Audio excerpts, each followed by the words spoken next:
Hello, hello, and welcome back. I'm Shayna Cersei, and I'm so excited to paint with you today. This is another Back to Basics series where we're going to talk about paint and what our paint can do for us. The star of the show.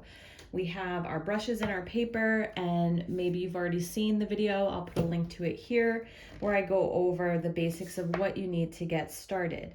But now that you have your brushes, your paper, and your paint, let's talk more specifically about paint.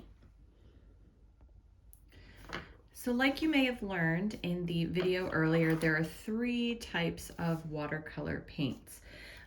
There are pan paints. These come pre-assembled in pans that are dried. They can be called cake pans or pan paints, and they come usually in some type of kind of pre-made palette for you, like this, or even if you picture that old Crayola, the long with the little ovals in it, those would be considered pan paints, but they come in higher end versions as well. And then you also have liquid watercolors. These are less common. This is the Dr. P.H. Martin Hydrus line. These are light, fast liquid watercolors, and these are what I started on. You would use these by putting them onto a palette of some kind, a butcher block palette like this, or a ceramic plate, or some other type of ceramic palette. And then lastly, we have our tube paints, which come in little tubes like this. These tubes the paint can be used right out of the tube onto a palette of some kind while it's still wet.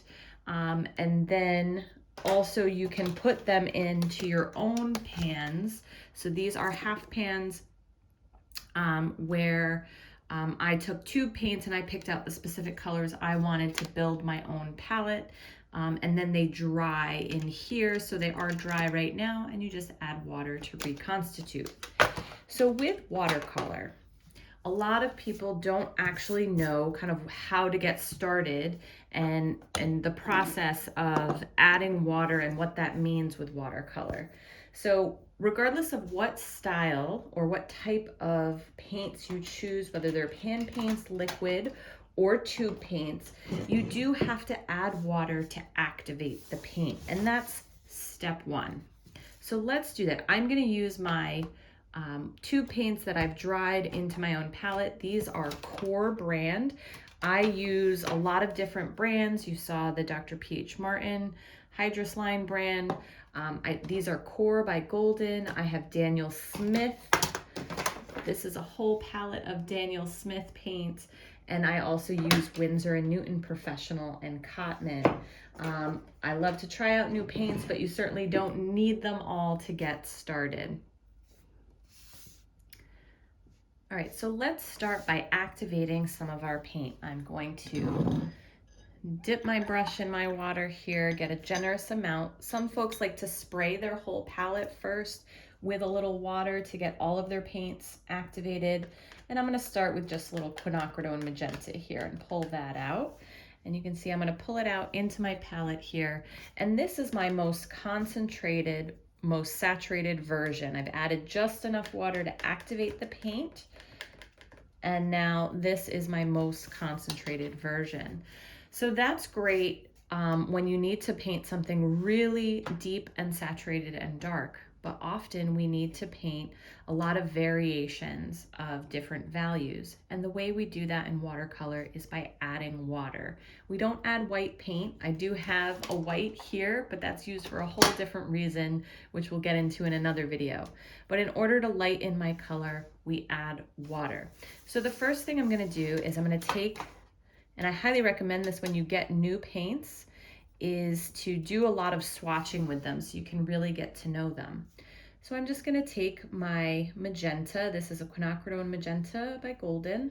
If you wanna check out my supply list, it has all the things I just talked about and listed, including brushes and paper on there to get you started. And then also, I have recommendations for what I actually use day to day in my studio, which are the higher level materials, and also what I recommend for beginners if you're just starting out and are on a budget. All right, so we have our most highly saturated color here. Now there are a couple ways to lighten your colors. The first way we're going to talk about is just lightening it right in your palette.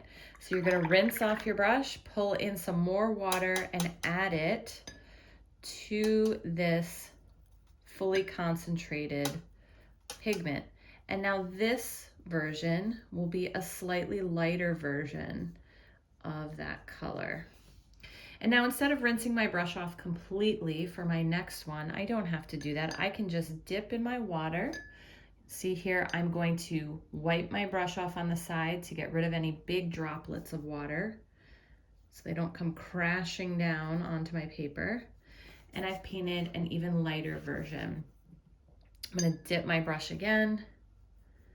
And this one, a little too much water. You can also, instead of just tapping on the side, you can have a little paper towel here and just do a little dab, just to take off the big droplets of water so you don't have a big puddle splashing onto your page. Rinse out your brush even more, and we have an even lighter version. So this is creating a value scale for us. And we can see what our paint will look like in its most lightest version of itself by just continuing to rinse our brush with water. So we have, until you get to almost, you can't distinct, you can barely see it on the paper. So we have a very, very light version down here. We can probably get even lighter than that. And it almost looks like just pure water on the paper, and as it dries, they will lighten even a little bit more. So this is a great technique, or a great way to practice not only water control by making sure you dab off that water and you're just putting an even wash that's going to dry evenly on your page, but also to see the various shades of your color, the values that a color can make. Because that's going to be really important for you as you choose and select colors. And you can make a chart like this for all of your palettes. It might take time. It's a great skill, or a practice lesson to do, to sit, listen to an audiobook, listen to some great music, and just enjoy the meditative nature of making this value scale. All right, so another way, if you're not going to lighten your color in your palette, and what I would say is you can use this to make a choice of, oh, I really want to paint a rose. I don't want it to be this color. I really want it to be this color. So knowing that you have to use quinacridone magenta and really water it down in order to start with this color. And maybe you're going to go back and add a few details in one of these darker versions of it, but knowing where your color can go. All right, another way to lighten your color is you can start from anywhere on the value scale in a color. You don't have to start with the most concentrated, but wherever you start, we're gonna start at the most concentrated up here. So we're gonna start, oh, I already added some water to that, so it is not the most concentrated. There we go, I picked it right out of the palette. So here we have super concentrated magenta. I am going to rinse my brush completely off. And now I really just have a damp brush. I have tapped it off. No water is gonna come crashing out or big droplets of it, but I'm just gonna start at the edge, maybe about halfway up, and start to bring that down and start to do what we call a gradient wash. So the gradient, or the grade, is a slow transition from one color, or from one value to another. So from the darkest to the lightest. And again, you don't have to start up here when you're putting color on paper.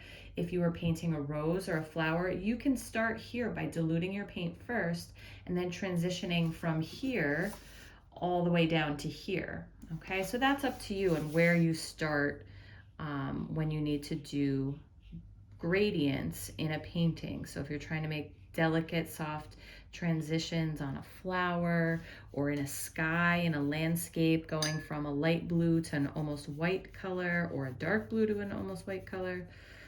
And then again, the more you rinse your brush and add water, you don't start all the way back up here, you start midway and you just keep going down and down and down until you have the same thing. And this can be applied right on the paper when you are painting a landscape or an object or a scene.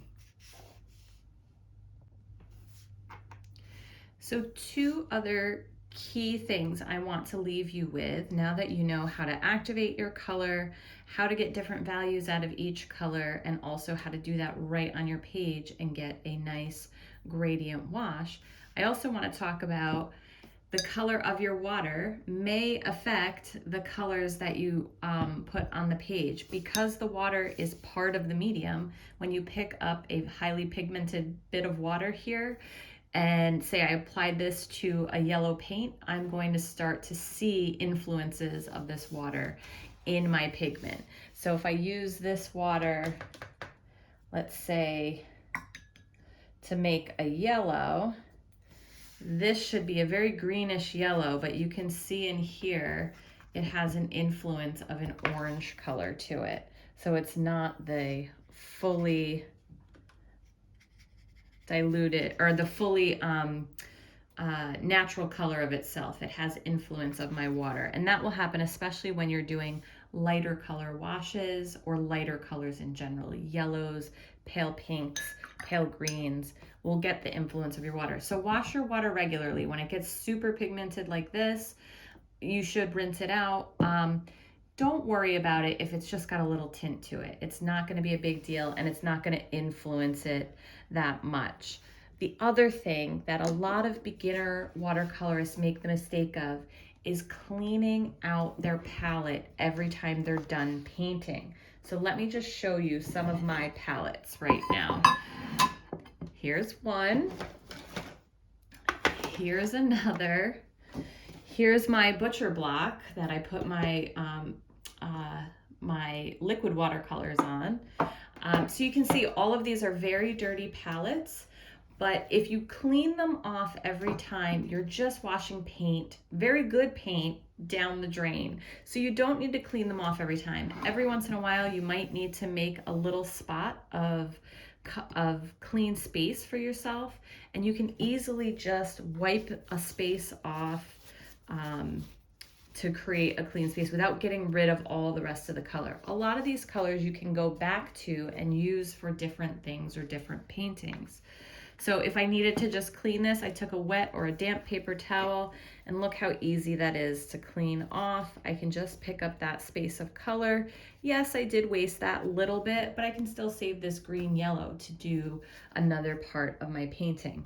Watercolor reconstitutes even after it's dried with just a little bit of water. Even if it's out of its palette, all you have to do is reactivate it, and it's good and ready to go, just as if you took it straight out of the palette. So don't clean off those palettes every single time you paint.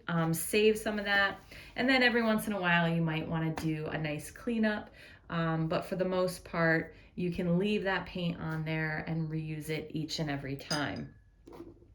I hope this back to basics beginner video was helpful for you to get started. Start making those value scales and start practicing those gradients so that they can start to be applied to different paintings.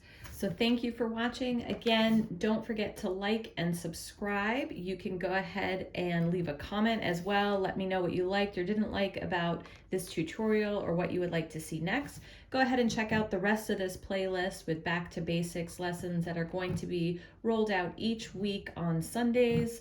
And happy painting, everybody. Go get those brushes and paints and get to work.